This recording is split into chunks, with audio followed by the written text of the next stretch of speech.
అన్యమతస్థులు అని మాట్లాడుతున్నారు కొంతమంది వ్యక్తులు, ప్రముఖమైన వ్యక్తులు. ఆలోచన లేనటువంటి ప్రకటనలు. అమెరికాలో లక్షల మంది హిందువులు అక్కడ ఉద్యోగాలు చేస్తున్నారు. క్రైస్తవ దేశంలో లక్షల మంది ఉద్యోగాలు చేస్తున్నారు అక్కడ అమెరికాలో.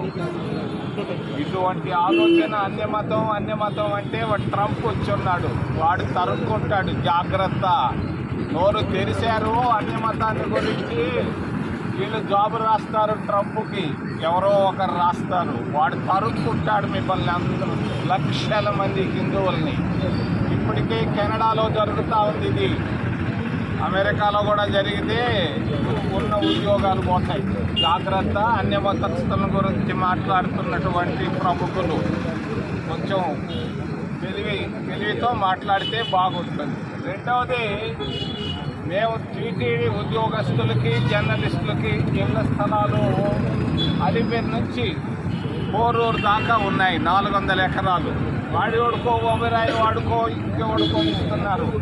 దీన్ని మేము ఖండిస్తున్నాం కాంగ్రెస్ పార్టీ తరఫున.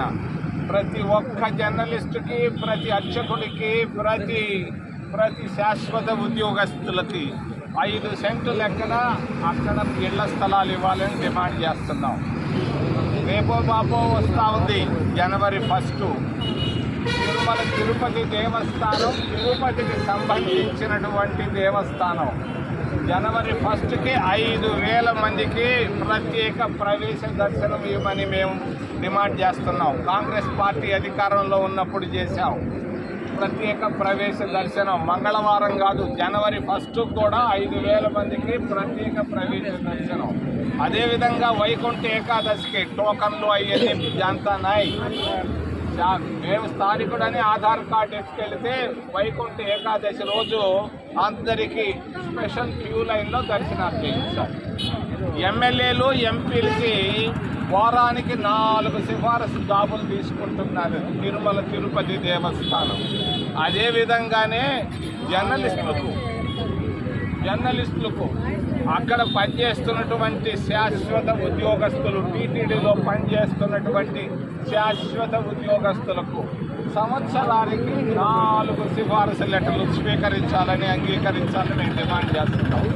మేము కాంగ్రెస్ పార్టీలో ఉన్నప్పుడు మేము చేసాం దీన్ని. జర్నలిస్టు పోయి అడిగితే కూడా ఇచ్చాం, సిఫారసు లెటర్ ఇస్తే ఇచ్చాం. మరి శాశ్వత ఉద్యోగస్తులకు కూడా ఇచ్చాం. ఏమి టీడీపీ టైంలో మీరు ఎందుకు ఇవ్వకూడదు?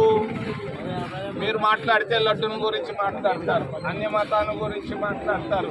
ఈ పిచ్చి మాటలు ఆపేసి స్థానికులకు ప్రత్యేక ప్రవేశ దర్శనం, మరి జర్నలిస్టులు కూడా సిఫారసు లెటర్లు పెట్టుకొని, వాళ్ళు కూడా మనుషులే, ఎమ్మెల్యేలు, ఎంపీలు లాగా వాళ్ళకు కూడా 4 సిఫారసు లెటర్లు సంవత్సరానికి ఇవ్వాల్సిందే. మేము ఒప్పుకోం మీరు చేస్తున్నటువంటి తిక్క ఆలోచనలకి. మరి ఉద్యోగస్తులు కూడా వాపోతున్నారు, చెప్పుకోలేకపోతున్నారు, లోపల కూర్చొని ఉన్నారు, పని చేస్తున్నారు. వాళ్ళకు కూడా 4 సిఫారసు లెటర్లు సంవత్సరంలో ఇవ్వాల్సింది. మరి టీటీడీలో ఉద్యోగాలు వేల సంఖ్యలో ఖాళీలు ఉన్నాయి. మీరేమో ఆర్టిఫిషియల్ ఇంటెలిజెన్స్ అంటారు. ఈ ఆర్టిఫిషియల్ ఇంటెలిజెన్స్ అనేది ఇంటెలిజెన్స్ లేని వాళ్ళు మాట్లాడే మాటలు. మాకు కావాల్సింది ఉద్యోగాలు. టీటీడీలో ఉద్యోగాలు ఇవ్వకుండా, ఎస్సీ, ఎస్టీ, ఓబీసీలకు ఇవ్వకుండా మీరు ఉత్త మాటలు మాట్లాడొద్దు. ప్రక్షాళన అంటే ఇది. 2047కి మేము ఇట్లా చేస్తామంటాడు. ఉంటావో చస్తావో ఆ టయానికి ఎన్ని ఆపేసేదా? ఉద్యోగాలు వెంటనే రిజర్వేషన్లు ఎస్సీ, ఎస్టీ, ఓబీసీలకు ఇవ్వాలి. తిరుపతిలో నిరుద్యోగం విపరీతంగా ఉంది. ఆకలితో ఉన్నారు, అప్పులతో ఉన్నారు, ఆవేదనతో ఉన్నారు. పుణ్యక్షేత్రంలో ఇవాళ కన్నీళ్లు తొడవాల్సినటువంటి బాధ్యత టీటీడీ మేనేజ్మెంట్ పైన ఉంది. ఏదేదో పిచ్చి ఆలోచనలు ఆపేసేయండి.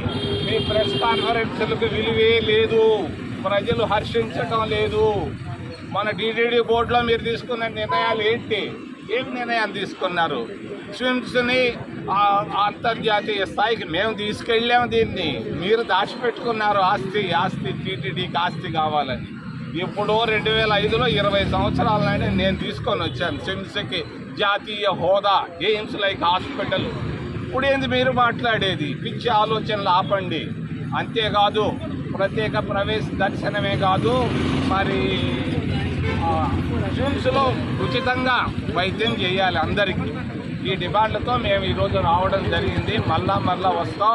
తప్పనిసరిగా జర్నలిస్టులకి మరి అలిపిరి దగ్గర మరి ఉద్యోగస్తులందరికీ ఇళ్ల స్థలాలు ఇవ్వాలని మరొకసారి డిమాండ్ తెలియజేస్తున్నాం.